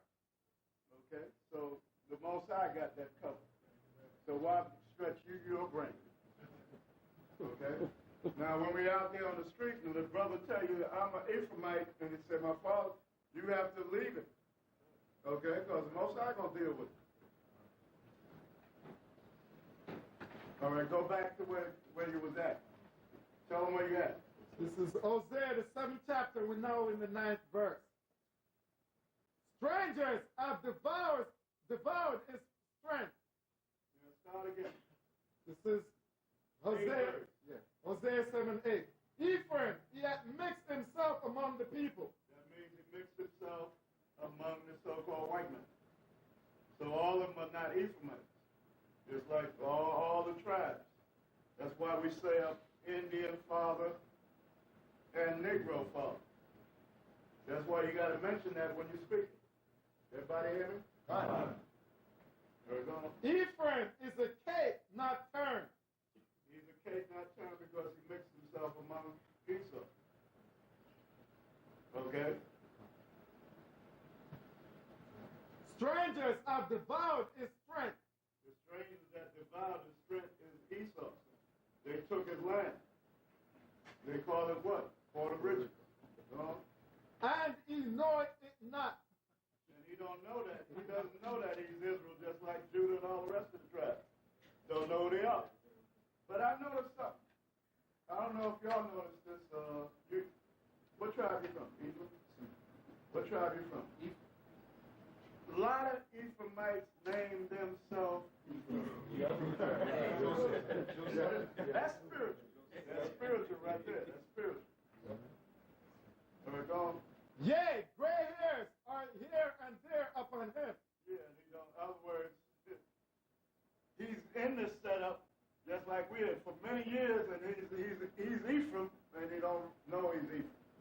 Just like we Israel, we Judah and all that. We don't know we Judah and Benjamin. So, everybody got that? Go on. Yet ye know it not. He don't know that. He is Israel. Y'all got that? So y'all see what it's talking. You finished? Yeah, that's the 9th verse. You said read to the 9th verse. You ready? And hold it a second. Jump to the 11th verse. Hosea, the 7th chapter and 11th verse. Ephraim also is like a silly dove without heart. Meaning that he's following after all these false philosophies. Like Santa Rios and all of that. Shango, Yemeni, and all these gods and all that. And they have the little statues in the car and all that. And that filtered out all the tribes. Dominicans do the same thing. I think the Cubans do the same thing too, right? Okay? So you can understand what that's talking about. Go ahead. They called to Egypt. Yeah, they call to Egypt. And in Puerto Rico, they want to be part of what? Right.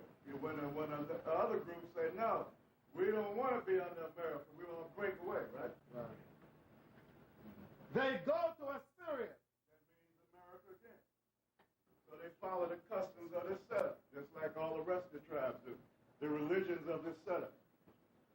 Roman Catholic. Most of them is under the Roman Catholic. Right? Okay, that's it. Okay, now we're going to go in the book called The Lost Tribes and Promised Land again by Ronald Sanders. Lost Tribes and Promised Land. And we're going to read proving about the Israelites being Indians again. This is from page 364. Blessed be the name of the Lord, who has not made me an idolater, and a barbarian, a Negro, an Indian. When suddenly be stopped, those Indians, he told himself, they are Hebrews, pondering this thought incredulously, and yet with growing conviction. What that Spaniard said, go back and read what he said again. He said, blessed be the name of the Lord, who has not made me an idolater, a barbarian, a Negro, an Indian. But Negroes are the tribe of Judah. Indians are Israelites, right? Then he had to come back and say what? When suddenly he stopped. Yeah, he stopped and said, wait a minute. I should be glad to be a Negro or Indian because they are the Hebrews. So y'all got the understanding of that. Those Indians, he told himself, they are Hebrews. Pondering this thought incredulously, and yet with growing conviction, he resolved that if he ever was released, he would seek out the Indian Francisco and try to learn the truth. You're right. Because now he thought about what he said was wrong. This is further down in the 4th paragraph. Come on, loud. She then turned to her male companions to explain the situation. Upon hearing her words, they went up to Montesinos, and to his utter astonishment said, Shema, Yisroel, Adonai Elohuni, Elohinu, Adoni Ehud. Echad. Okay. What he said was Shema Yisrael, Adonai Elohinu, Adonai Echad. Which means, Hail Israel, Yahweh our power, Yahweh is one. They had recited in Hebrew the fundamental credo of Judaism. You got that? That's what the Indians said. So they're Israelites. You got that? So that, come on. A brief conversation then ensued in their common ancestral tongue, according to Montesinos, whose fluency in it is almost as perplexing to the reader of his narrative as is this of his 3 mysterious new companions. They told him that they were themselves of the tribe of Reuben. You got that? And the tribe of Reuben, proving that they were Israelites. Y'all got that, right? Come on. And that the tribe of Joseph lived on an island nearby. Read that last statement again. And that what? And that the tribe of Joseph lived on an island nearby. So that's the proof, verifying what I was telling you. All right. With that, that's the 12 tribes.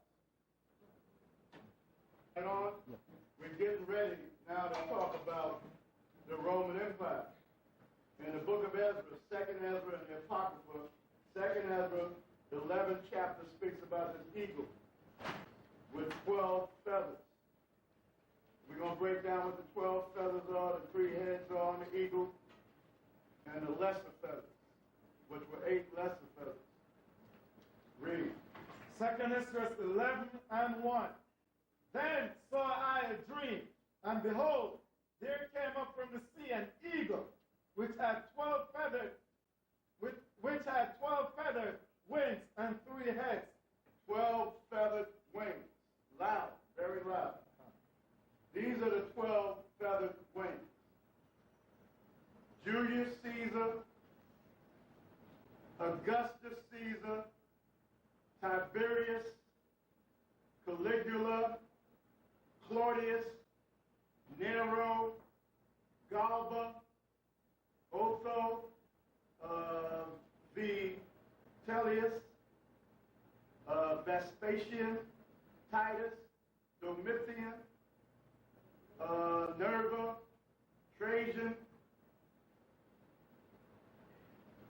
I'm sorry. Let me start again. Julius Caesar, 1. Augustus, 2. Tiberius, 3. Caligula, 4. Claudius, 5. Nero, 6. Galba, 7. Otho, 8. Vitellius, 9. Vespasian, 10. Titus, 11. And Domitian, which are the 12 feathers it's talking about.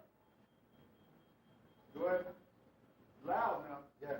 And I saw, and behold, she spread her wings over all the earth, and all the winds of the air blew on her, and were gathered together. When it says she spread her wings over all the earth, that means the Roman Empire conquered the whole earth. Go ahead. And I beheld, and out of her feathers there grew other contrary feathers. These are the little feathers. There was 8 of these little feathers. These are the 8 names that go with these little feathers.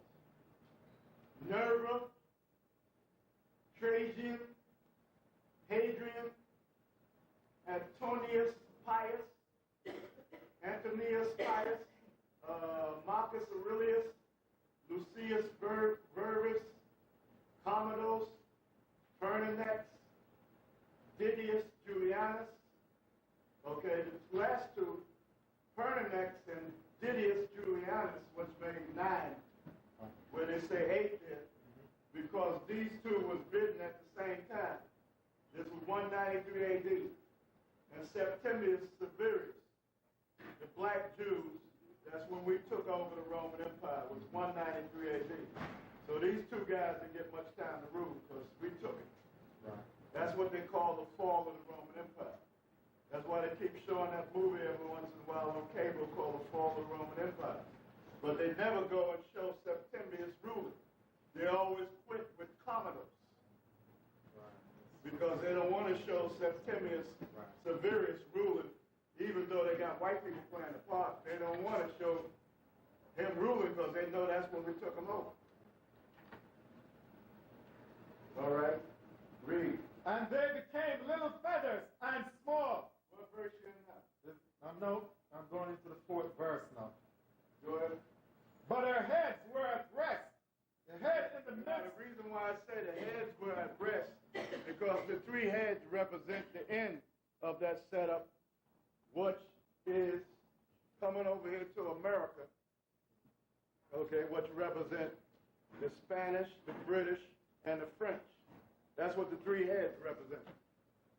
They were sleeping because they wasn't doing that time. The Spanish, the French, and the British Empire wasn't doing that time. What empire was doing that time? The Roman Empire. Come on. The head in the midst was greater than the other. The head in the midst that was greater than the other was Britain, Great Britain. All right, go on. Yet rested it with the residue. Moreover, I beheld, and lo, the eagle flew with her feathers and reigned upon the earth. And so that's the Roman world taking over the earth. Go on. And over them that dwelt therein. And I saw that all things under heaven were subject unto her.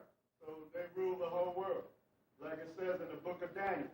Because as we go into this reading of 2nd Esdras, we're going to read about the book of Daniel. Come on. And no man spake against her. No, not one creature upon the earth. And I beheld, and lo, the eagle rose up on her talents, and spake to her feathers, saying, watch not all at once. Watch not all at once, because these feathers had certain times to rule. Everybody understand it? Come on. Sleep everyone in his own place. And after they ruled, sleep everyone in his own place. So the first ruler of this group was who? Julius Caesar. Go on. And watch by course. But let Watch it by course meaning that each had a chance. Each of these 12 had a chance to rule. Come on. but let the heads be preserved for the last. Let the heads, the 3 heads on the eagle, be preserved until the last days, which is the time we're living in. Okay? So the 3 heads on the eagle was the British, the Spanish, and the French. As we're going down to the end of that prophecy, it's going to speak about 2 feathers behind the eagle's head, which represent America, the Republican and the Democratic Party. And I beheld, and lo, the voice went not out of her head, but from the midst of her body. It didn't go out of her heads because the heads wasn't ruling then. Britain, France, and Spain wasn't ruling then. Who's ruling then? The Roman Empire. Read. And I numbered her contrary feathers, and behold, there were 8 of them. And the 8 contrary feathers, like I named the 12 from Julius Caesar to Domitian. Now the 8 was Nerva, Trajan, Hadrian, Antonius Pius, Marcus Aurelius, Lucius Verus, and Commodus, and Pertinax. Those were the 8. And the other one was added because he was there at that same time, 9, Didius Julianus. Come on. And I looked, and behold, on the right side there arose 1 feather, and reigned over all the earth. That feather is Julius Caesar, and reigned over all the earth. The beginning of the Roman Empire, ruling the whole world. Come on. And so it was that when it reigned, the end of it came. Yeah, the end of Julius Caesar's reign came. Okay? Come on. And the place thereof appeared no more.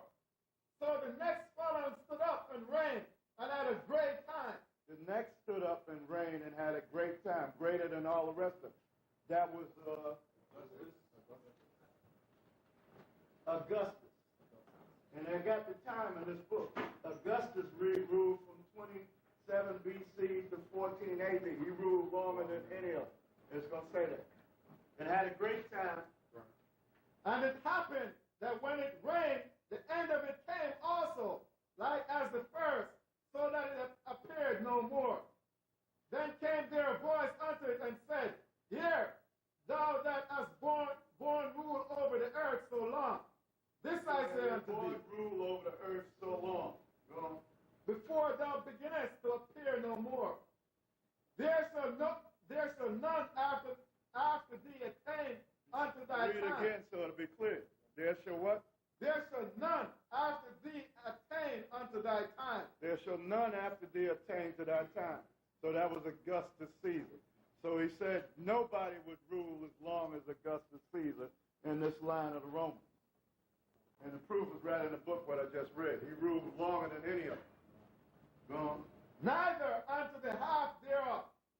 Then arose the third, and reigned as the other before, and appeared no more also. So went it with all the residue one after another, as that everyone reigned, and then appeared no more. Then I beheld, and lo, in process of time, the feathers that followed stood up on the right side, that they might rule also. And some of them ruled, but within a while they appeared no more. Yeah, the 8, they didn't rule long. They didn't rule as long as the 12 main ones. All right, go on. For some of them were set up, but ruled not. Right. Like the last 2 that were set up, Pertinax and Didius Julianus was in 193 AD, both of them. And Septimius Severus was in 193 AD. So he took away their rulership. They didn't have time to rule. Read. After this I looked, And behold, the 12 feathers appeared no more. Yeah, the 12 main leaders from Julius Caesar to Domitian was no more. Gone. Nor the 2 little feathers. And there was no more upon the eagle's body, but 3 heads. Now the 2 little feathers is talking about is going to get to the end of that. Gone. And there was no more upon the eagle's body, but 3 heads that rested, and 6 little wings. Go ahead. Then saw I also that 2 little feathers divided themselves from the 6, and remained under the head that was upon the right side, for the 4 continued in their place. And I beheld, and lo, the feathers that were under the wing thought to set up themselves, and to have the rule. And I beheld, and lo, there was one set up, but shortly it appeared no more. And the second was sooner away than the first. So it's going back through the 8 of them again. Okay. These 2 feathers here, I'm sorry, is the last 2, Pertinax and Didius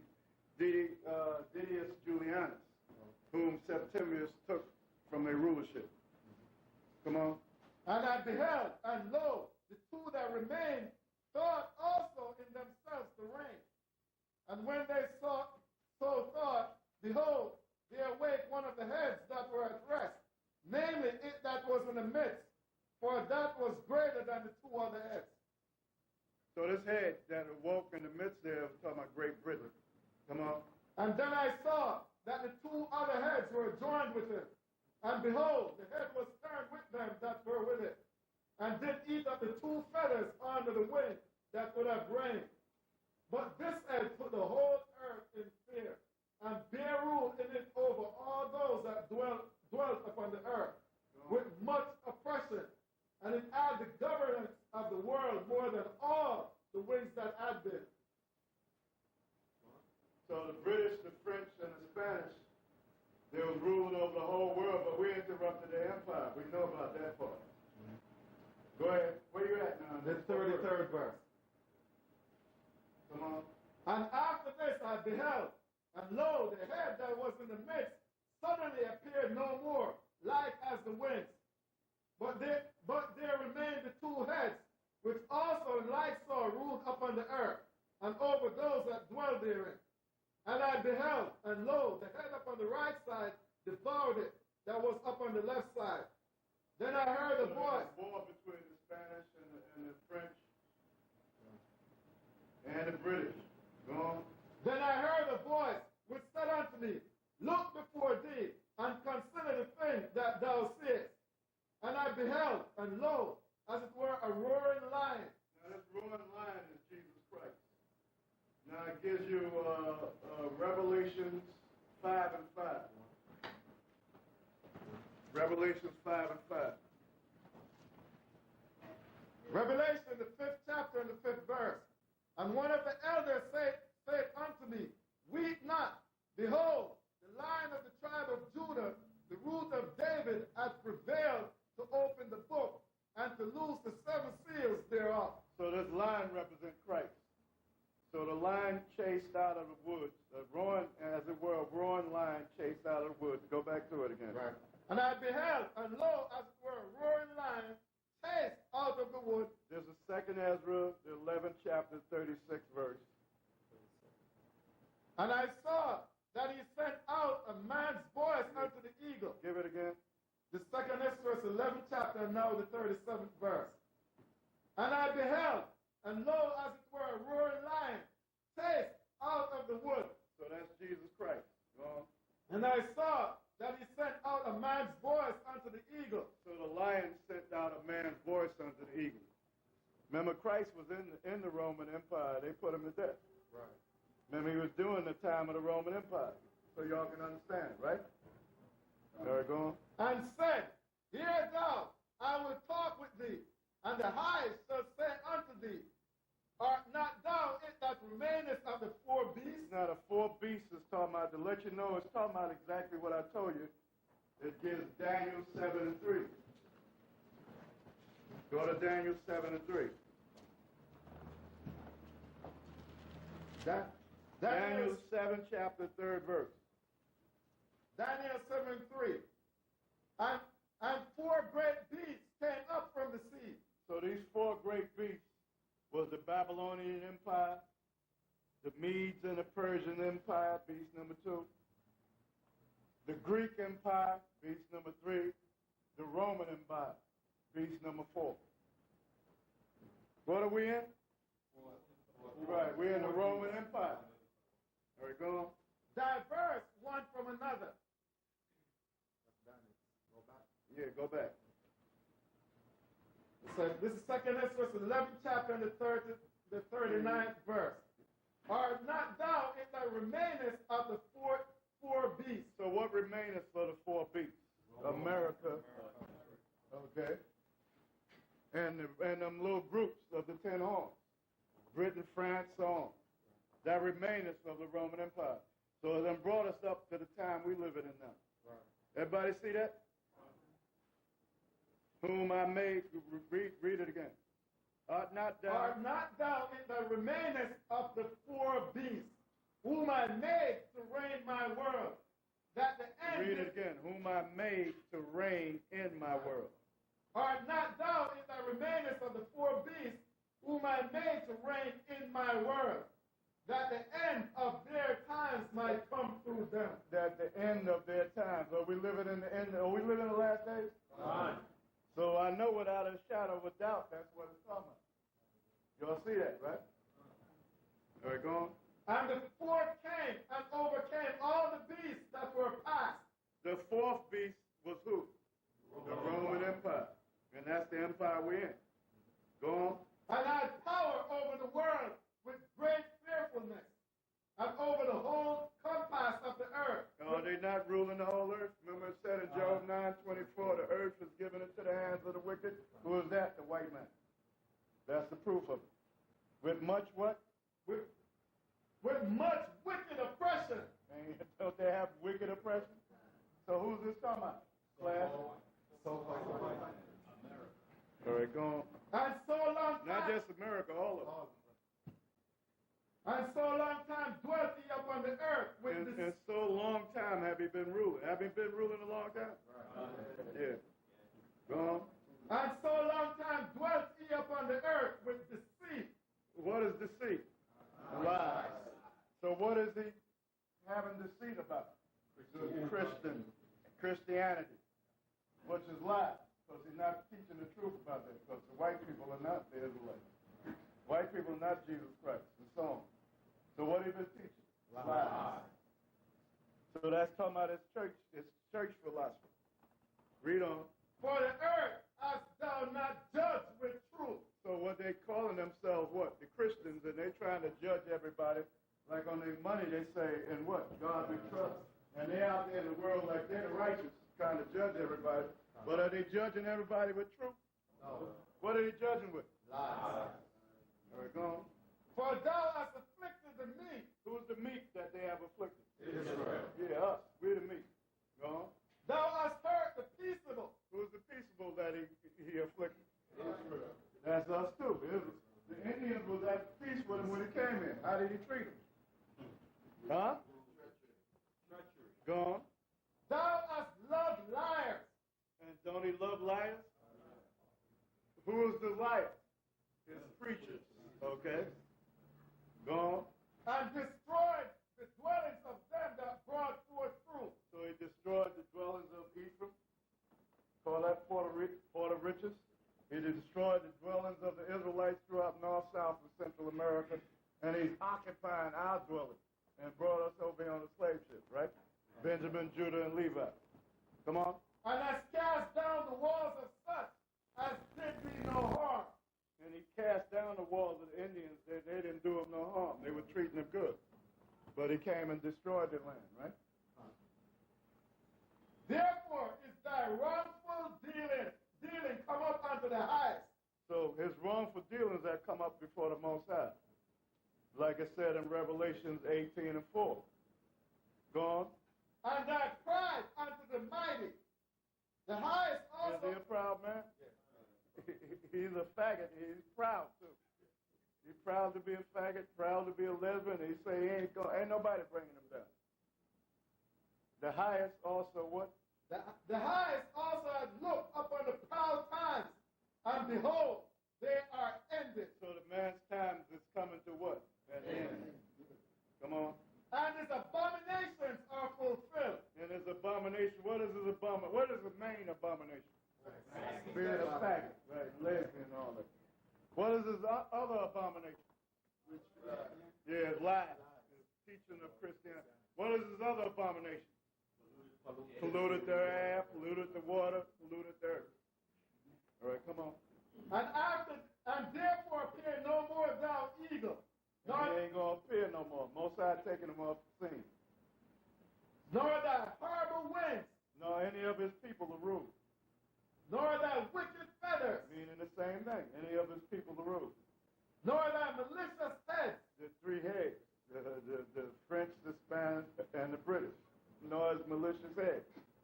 Go on. Nor thy hurtful claws. Nor all thy vain body. So that last statement is telling you the whole nation of the so-called white man is what? Vain.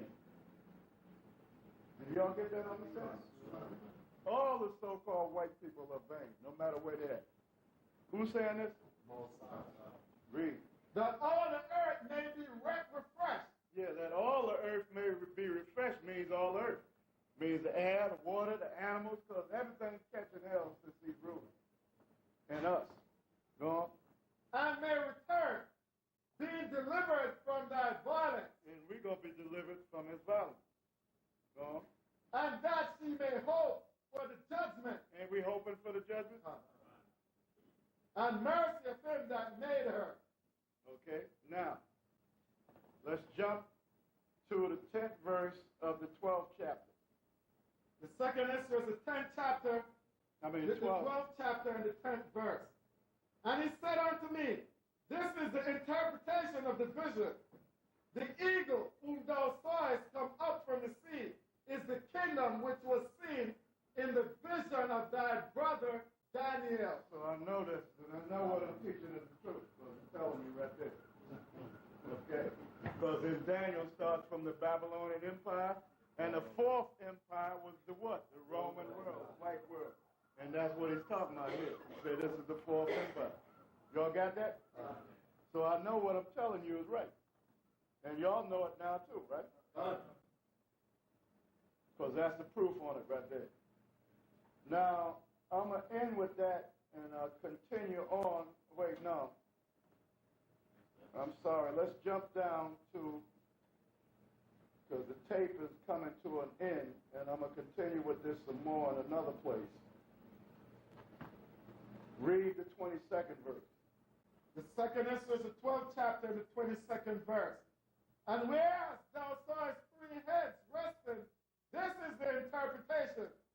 In his last day shall the Most High raise up three kingdoms. Are we in the last day? And the three kingdoms is when it said that this horn plucked up three of them by the roots.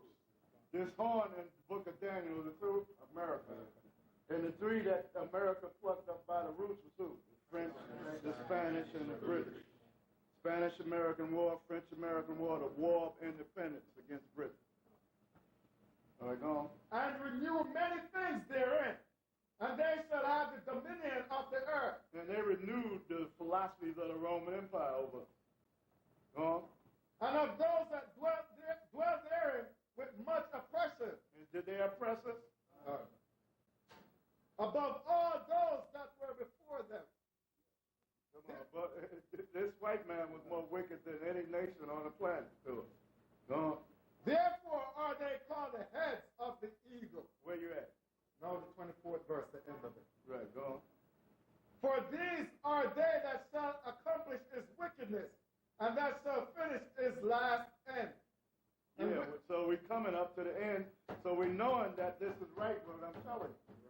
You see what I'm telling you? Because who ruled in this end bar?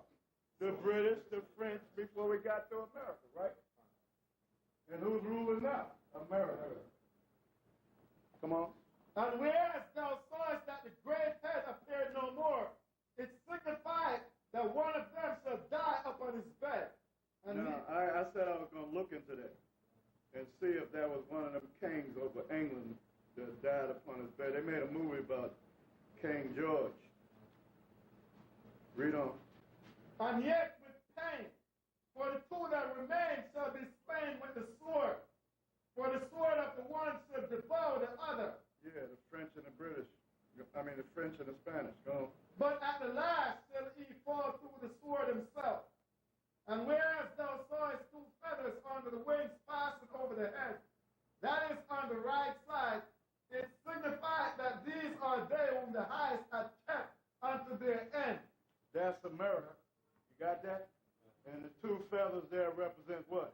The Republican and Democratic Party. Like it says in the book of Revelation, I think it's the 13th chapter. And it had two horns, the Republican and the Democratic Party. Read that statement again.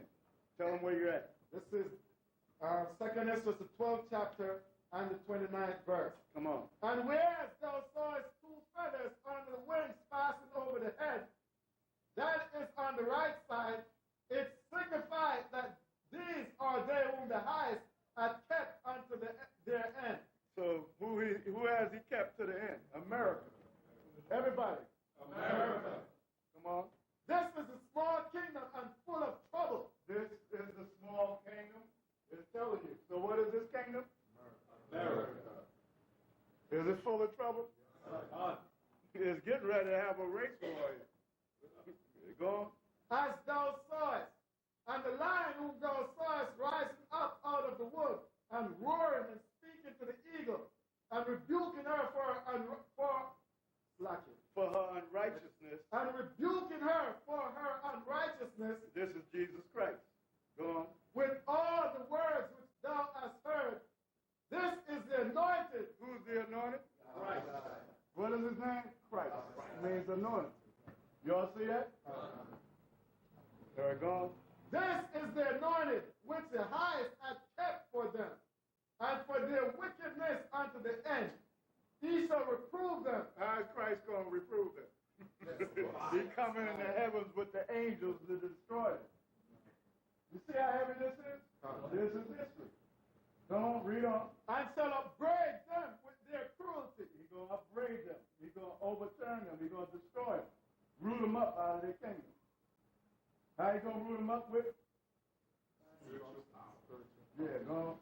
For he shall set them before him alive in judgment, and shall rebuke them and correct them. When he says shall set them, read again. For he shall set them before him alive in judgment. And what is that talking about?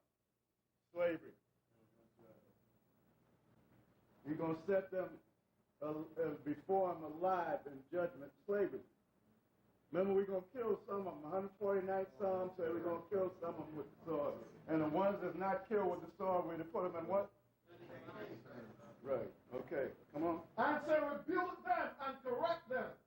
For the rest of my people shall he deliver with mercy. So he's going to deliver us with mercy. So who's going to be delivered? Like Isaiah 14 say what? Right. Say it loud so the camera can pick it up. Isaiah 14:1 says, for the Lord will have mercy in Jacob and will yet choose Israel. Okay, come on. For the rest of my people shall he deliver with mercy, those that have been preserved upon my borders. And he shall make them joyful unto the coming of the day of judgment. He's going to make us joyful because we're going to see our enemies judged. Gone. Whereof I have spoken unto thee from the beginning. Because the book is about us. Israel is from the beginning. It's about us. It's about us. We the people of the Most High. Okay, that's it on that.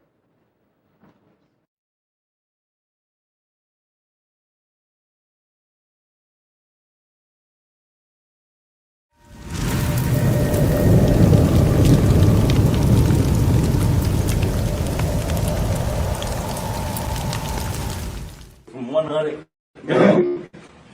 God had his hand on me since before the womb. I didn't know what that meant until I read the Bible. Amen. I didn't know what that meant until I read the Bible. He had his hand on me since before the womb. You think I started in the womb. He had his hand on me since before the womb. Like, oh, this is going to do this. He's going to make this happen. He's going to touch this person. He's going to touch these people. He's going to... Yo, I am God's child. I am God's child. I am God's child. Yeah! The gyms are closed.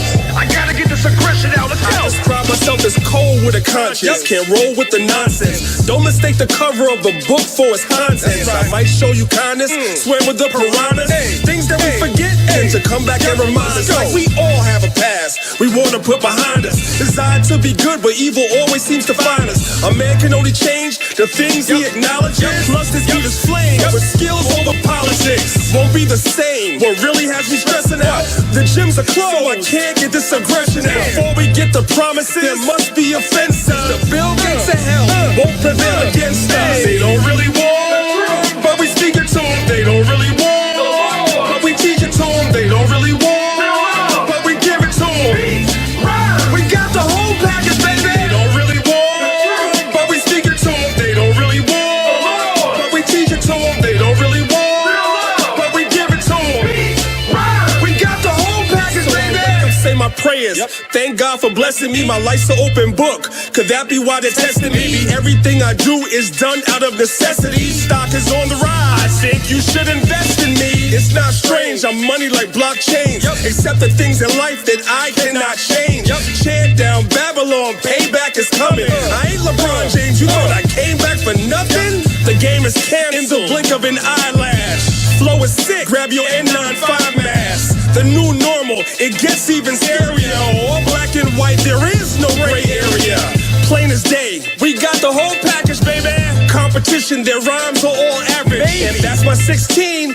Nothing else to say, y'all. 5G raps, find me under the radar. They don't really want, but we speak it to them. They don't really want, but we teach it to them. They don't really want, but we give it to them. We got the whole package, baby. They don't really want, but we speak it to them. They don't really want, but we teach it to them. They don't really want, but we give it to them. We got the whole package, baby. Bounce. The gyms are closed. I gotta get this aggression out. Let's go. I'm from the city, they say never sleep. People you can never please. Words of blue checks that Twitter gives celebrities. Sometimes it's commercial, sometimes herbal remedies. Guaranteed to be 100 like centipedes. I claim my innocence, although innocence. I ain't perfect, I'm trying to cleanse my innocence. Not alone, I'm assisted by some instruments. And when I'm done, I'm on to doing bigger things. No holes barred, take no prisoners. Aim for the sky, potential is limitless. Before we get the promises, there must be offenses. The Bill Gates of hell won't prevail against us. They don't really want, but we speak it to them. They don't really